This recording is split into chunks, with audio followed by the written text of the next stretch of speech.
soc la Pilar Calar i el meu ofici és el de ceramista. Aquest ofici consisteix en treballar l'argila, en la qual es poden fer infinitat de coses, ja siguin utilitàries o artístiques. Jo el vaig aprendre de gran, aquest ofici. Era una afició que m'atreia moltíssim. Per començar, vaig fer un curs d'introducció a l'Escola de Ceràmica de la Bisbal, on tot aquest món em va atrapar. I ja des d'aleshores no he parat de fer cursos, investigacions i tècniques relacionades amb el fang. Tots els anys, en el Mercat Potarroig, sortim al carrer amb el torn i tots els nens que ho volen venen a tornejar. Ho fem a 4 mans. Personalment en gaudeixo moltíssim, veient aquelles carones encuriosides i les seves mans, que a més de fanguejar, intenten que en surti alguna peça. És tot un món de sensacions. Aquí tenim algunes eines de ceramista. Tenim aquí buidadors, palets de modelatge, el punxó, el fil per tallar el fang, corrons, que n'hi ha de diverses mides, i mitges llunes, metàl·liques i de fusta. Farem una peça clàssica, però moderna alhora. Llavors necessitarem fer planxa amb el fang. Per tant, necessitarem unes guies de fusta, el fang, el corró, i anirem aplastant el fang fins que tinguem el gruix que nosaltres volem. Amb el punxó haurem dibuixat un rectangle i per aquesta línia tallarem el fang.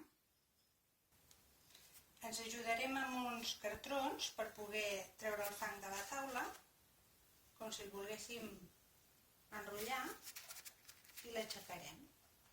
Posarem sobre aquesta base de fang. Mirarem que quedi recta i a partir d'ara hem de cosir la peça. Hem de tancar-la. Si falta fang hi posarem, si en sobra el retallarem. I mantindrem el cartró de guia que ens ajudarà a mantenir la peça dreta.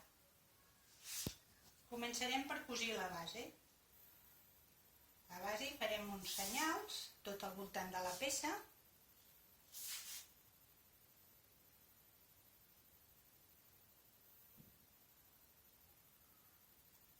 I a partir d'aquí l'anirem cosint.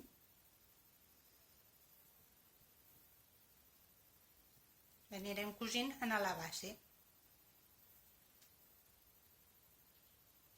Com comentava, allà on falta fang hi posarem per cosir la peça de dalt a baix. Veieu, és un vocabulari molt casolà, cosir, les peces es cosen. Llavors agafarem barbotina, que és aigua amb fang, molt dissolt, mullarem i començarem a cosir.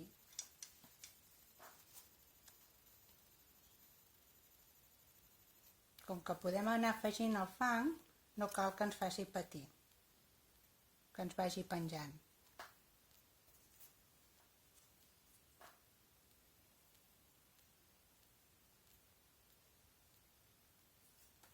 Amb el cartró dintre ens ajudarem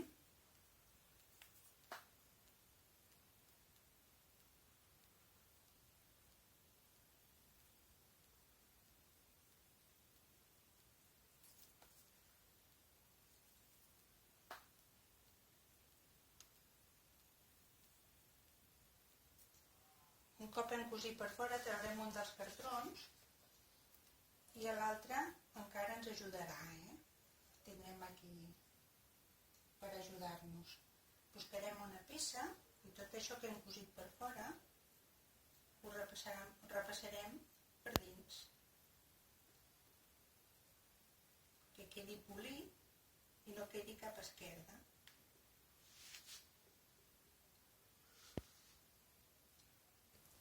Bé, ho tenim ara bastant adreçadet, hem cosit per dins i per fora i ara doncs anem a tancar la peça per dalt.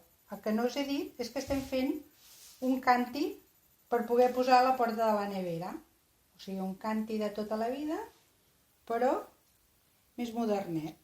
Podrem posar a la nevera. Abans eren molt abombats i no hi havia, per això les neveres que tenim ara tampoc no es preocupava l'espai que podia ocupar el canti. Tenim així, anirem cosint.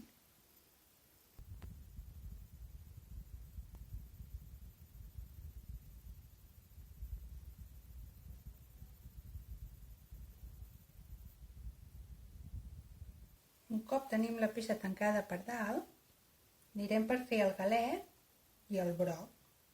El galet és per on veurem i el broc és per on omplirem el canti. Enrotllarem una miqueta de fang amb un bastonet.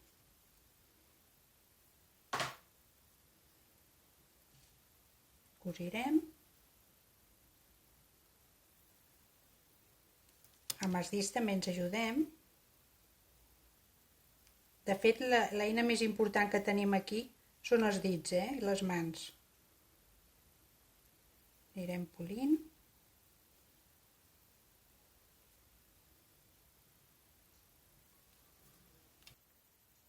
Anirem encarant el galet. Ens ajudarem d'un palet.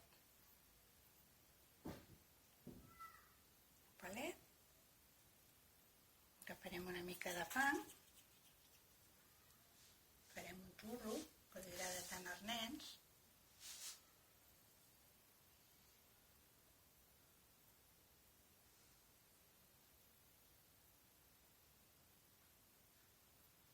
I tornarem a cosir.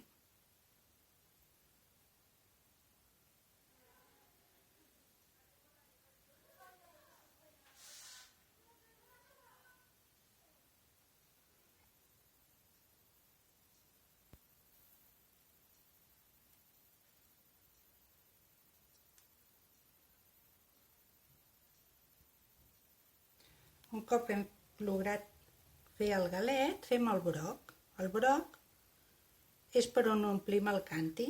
Ha de ser més ample, més gran. El cosim.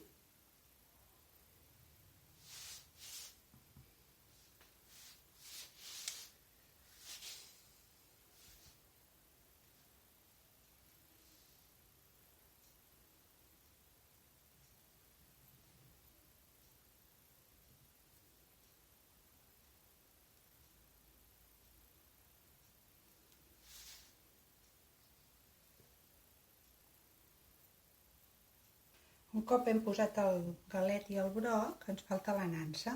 Doncs amb un xurro li posarem la nansa en aquesta posició. Més que res perquè no estorbi a l'hora de poder posar el canti a la nevera. Farem una miqueta de pressió, que no se'ns enfonsi el fang, posem el dit per dins i tornarem a cosir. Cosirem aquesta part de baix que toca en el canti.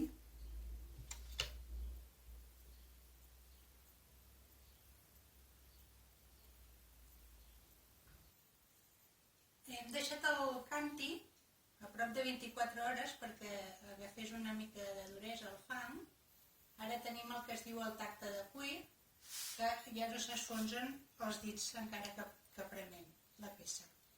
Hem preparat una engalba blanca, que és una argila molt fina, i ara li farem una mica la decorarem una mica amb engalba blanca. No la volem fer tota blanca, perquè es vegi també la terra vermella, la que trepitgem aquí, que es diu bisbal.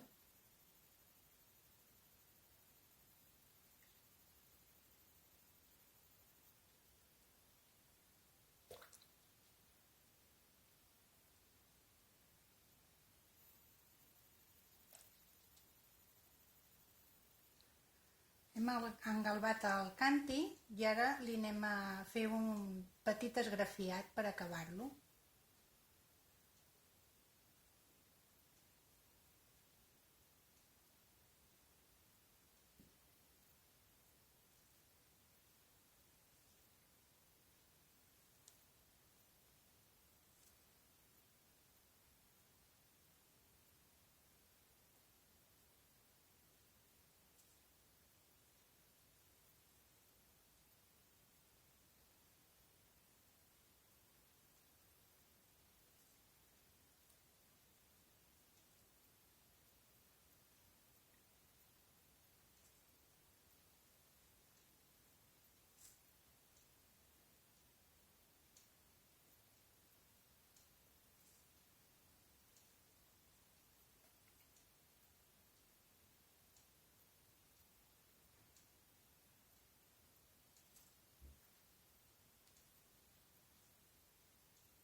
Aquí tenim el nostre canti confinat, ara està cru, l'hauríem de deixar assecar i fer-li dues cuites, una primera a 900 graus aproximadament, que seria un biscuitat, i l'acabaríem amb un esmaltat transparent per fer-lo una mica impermeable i donar-li un brillantor.